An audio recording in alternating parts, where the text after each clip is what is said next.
Chapter 24. December was the coldest month of the year in the desert. At first, Sumiko had been thrilled at the cooling weather, but when the temperatures hit the 30s at night and nobody owned heaters, she sometimes lay in bed trying to convince herself that she didn't have to go to the latrine. If she moved, cool air would slip in under the blankets, but her need to pee always won out, and she would rush to the latrine wrapped in a blanket. Still, the cold wasn't as bad as the heat, because at least you could escape it. There was no escape at all from heat. After one frigid night, Sumiko woke up to discover that Ichiro and Bull had given up their blankets to Sumiko and Tac Tac. That made her feel safe and guilty. The pile of scrap wood quickly grew smaller as people used the wood for bonfires. One day toward the end of December, a group of Indians began erecting the barbed wire fence around camp. Nikki stood around the bonfires watching the fence go up. There was quiet talk against the Indians, complaints like, "Why must we be fenced in instead of their cows?" The fence depressed everybody. Sumiko felt angry seeing the barbed wire stretching past her home. Mr. Moto said the fence ruined the ambiance of the garden. Miss Kelly told Sumiko that ambiance meant atmosphere. Mr. Moto told her that atmosphere meant the air in outer space. The camp dictionary was missing. Anyway, the fence ruined everything. Not long before Christmas, Sumiko received a letter from Jishan. Dear Sumiko, I decide to take up poetry. You speak good English. Correct poem and send back to me. I open to criticism. Christmas, happy day. But cold freeze my way. Shikata ganai. Too much cloud and sky. Please write back quickly with correction. I think my talent is very good, but let me know what you think. Love, Jishan. The letter made Sumiko feel even worse than the fence did. The Chronicle was trying to drum up spirit for the Christmas season. Some churches from outside had donated presents for the thousands of children of Poston. But for the second year in a row, Sumiko wasn't that interested in the holidays. A story in the paper said all the blocks would be holding individual parties. But who cared? Christmas seemed like a family event. But Sumiko didn't really feel they were like a family anymore. Not exactly. Eating and working together used to keep them close, but in the camp, she sometimes hardly even talked to Bull, Ichiro, or Auntie all day.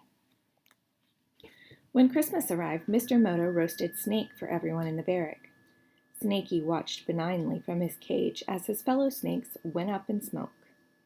Mr. Moto wore paper tinsel in his hair all day. There was no real tinsel available because tinfoil was needed for the war effort. Mr. Moto put the snake pieces on a tray and people used sticks to stab the meat. Sumiko felt lonely. She could have had a lot of friends, but the other kids who lived nearby just wanted to play poker and steal things. Sachi was so expert at stealing from the canteen that other kids actually paid her to steal for them. Mr. Moto told Sumiko that stealing was endemic among the children. Miss Kelly said endemic meant everywhere. Since Mr. Moto was a widower, Sumiko cleaned up his room for him as a Christmas gift. His son lay on his cot, ignoring her. He was handsome, but never went out anymore. She felt bad seeing him lying around like that. He was probably afflicted by the ultimate boredom. Do you want me to get you some water or ice or anything? He looked at her as if from a stupor. Nah. Seeing Mr. Moto's son always made Sumiko dejected. A couple of months ago, he had stolen and lost the money his father had gotten from selling his property. Gambling was an ongoing problem at the camp. A couple of young Nisi men had lost the entire remaining savings of their families. Now Mr. Moto's son was supposed to just stay home all the time. Mr. Moto didn't care if his son worked or had friends. He only wanted him to stop gambling. Mr. Moto said that for the young men, There was no meaning in camp life. You couldn't earn much money. You couldn't create a future. You couldn't join the army. You couldn't do anything at all that was meaningful. Mr. Moto said, "What can you do when everything you want is out of reach? You become lazy." Sumiko put on her increasingly frayed mint green dress and walked with Tak-Tak and Auntie to the party. The smaller children from her block were already milling about the presents, picking them up and shaking them excitedly. A donated tree rose in the center. The tree was laden with paper ornaments. Tags on the gifts read either boy or girl. In a corner stood a group of boys who often stole items from the canteen. That very day, the Post and Chronicle had run a story stating that severe action would be taken for anyone caught stealing at the canteen. Sumiko didn't know what kind of severe action could result from stealing a candy bar or hairpins. They were all incarcerated anyway. What more could happen? She took Tak-Tak's hand. "Come on, I'll open your present with you." "Okay." "If you could get anything you wanted, what would it be?" she said. "Baba." "Oh," Sumiko said. She thought he'd forgotten Baba. He hardly ever mentioned her. It made her wish they'd gotten him a horse statue for Christmas. He opened one of the boys' presents, a wooden car with moving wheels. Tak-Tak smiled almost shyly. "Is it mine?" "Yes. Do you like it?" "Yes." He rolled it back and forth a few times. "It's my favorite thing," he said. He spoke with true satisfaction. For a family present, they'd mail-ordered him a stuffed cricket. He'd carried it around all day and placed it carefully on his pillow before they left for the party. They'd considered getting him marbles, but he'd never entered any of the tournaments, and in truth, the other boys were right when they said he wasn't very good at marbles. Sumiko had received a small lacquered mirror from her family. She looked in it in the sun and been kind of surprised at her appearance. Her family hadn't bought a mirror because none of them cared what they looked like except Ichiro, who owned a private mirror. When Sumiko saw herself, she decided it was definitely time to start curling her hair like the older girls. But her skin gleamed and her lips were red, and overall, she had to admit, she was pleased. In fact, everybody started making fun of her because she smiled at herself in the mirror. They said she was conceited, which was one of the worst things a young lady could be. Tak-Tak played and played with his car. Sumiko sat with him on the floor while everybody else started dancing. After a while, Auntie took Tak-Tak home to sleep. Sumiko opened one of the girls' presents. It was a cute blonde baby doll. She gave it to one of the younger girls. Then someone gave a speech about how great it was to be an American. A few people from the block sang songs. Sumiko stood around with some kids her age. One boy said, "Let's steal a chicken." His name was Joji, and he was one of the leaders of the troublemakers. "What are we going to do with a chicken?" said another boy. "Eat it," Joji said. "But we had chicken for dinner. I'm still hungry. But there's food on the table over there." "Look, do you want to come or not?" Joji demanded. All right. As someone gave another speech, Sumiko and Sachi slipped out with the boys. The evening was cool and humid. Sumiko hesitated as the kids ran off. Tonight felt different than usual. It was Christmas. They were locked up, probably for the duration of the war. She had lost her dream of a flower shop.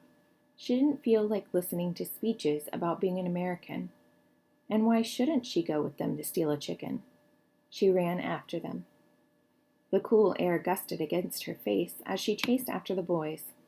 Sachi gleefully smiled at her as they raced across the camp. Here and there, Sumiko heard the music and laughter of the other block parties. When they reached the chicken coop, they walked in and Sumiko saw dozens of chickens fast asleep. "Grab the neck," Joji said. "If you grab their neck at night, they don't squawk." Another boy grabbed a chicken around the neck, and they all ran like crazy straight out of camp, through an area that hadn't been fenced off. Sachi giggled hysterically as they ran. Sumiko hesitated at one point, but then caught up. They walked quietly, the lights from the camp growing smaller behind them. "Let's go to the river," someone said. Sumiko had never been off camp this late. It was kind of thrilling. When they reached the river, she could see the lights from camp.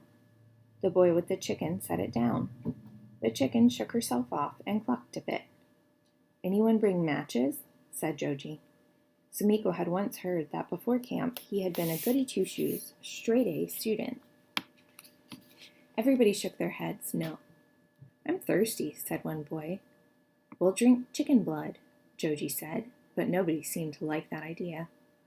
One of the boys was in the Camp 3 Boy Scouts, so he got assigned the task of starting a fire from scratch.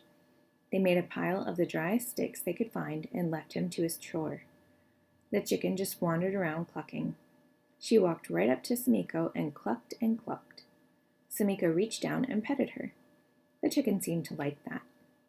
They waited and waited for the Boy Scout to start a fire. "I'm getting blisters," he finally said. "Hurry up before it starts raining," commanded Joji. "Well, who's going to kill it even if I start a fire?" "I will," Joji said. He stood up and grabbed the chicken. Sumiko had just managed to close her eyes when she heard the crack of the hen's neck. "Hey," said a boy, "I've got matches after all." He started the fire while the rest of them tried to pluck the chicken. Joji looked at Sumiko. "Come on, Sumiko, help us. It's a woman's job. Weren't you from a farm?" "It was a flower farm." "A farm girl is a farm girl." Sumiko had never plucked a chicken before. She and Sachi plucked it, but didn't do a very good job. It was hard to believe how many feathers the darn thing had. The little downiest feathers were nearly impossible to pull out. She seemed to vaguely remember something about boiling a chicken briefly before you plucked it. But that didn't matter since they didn't have a pot to boil it in. The boys tried to make a spit, but the chicken kept falling into the fire. Finally, it started to rain, and they decided it was too late to eat the chicken. They dug a hole with their hands and buried it. Sumiko and Sachi started to cry over the poor chicken. Even one of the younger boys started to cry. Joji stamped on the dirt over the chicken, then said to Sumiko, "Say a few words." "About the chicken?" she asked. "Yeah, you're the one she liked the best." Sumiko knelt near the burial site. Dear chicken, we're sorry. We didn't mean to kill you. Well, we did mean to kill you, actually. We're sorry we didn't eat you because now your life was wasted."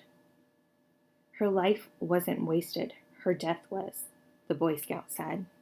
Then everybody started acting like Sumiko had a special line of communication to the chicken. "Tell it next time we steal a chicken, we'll do it right. Tell it we're sorry if we hurt it. Tell it we hope it goes to heaven." After that, the kids told a few ghost stories while Sumiko lay on her back and let rain fall on her face. It felt nice to be outside the camp. She tried to imagine her farm, but couldn't picture it for some reason. Those days seemed far, far away. Eventually, the kids trudged back to camp. As they got closer, Sumiko could see that all but the essential lights were out. Just a few dim lights illuminating the desert. It must have been late. Rain washed all over them. As they walked, one of the boys started singing. He had a beautiful voice, as good as someone in the movies. When he sang Silent Night, the whole universe seemed silent, except for that amazing voice.